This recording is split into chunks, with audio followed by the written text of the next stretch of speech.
Vitamins kayo ha, may vitamins dito. Laban tayo. Kasi malayo pa to, hindi pa to tapos. So, alagaan natin yung mga katawan natin ha. Oo, yun lang. Ang totoo lang, gaganti kami sa elito. Ang gusto lang niya makauli sa Davao, kanaray ang gusto. Puhon. Maglitsyon ka, Kwan. Na Coke Zero, malipay na siya. Maski walay lechon, oo. Pero gipalitan naman doon sa akong ate, o Coke Zero dito.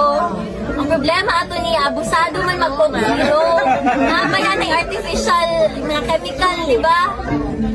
Sa kaadlaw, kapila mag Coke Zero. Dili na po na mayo.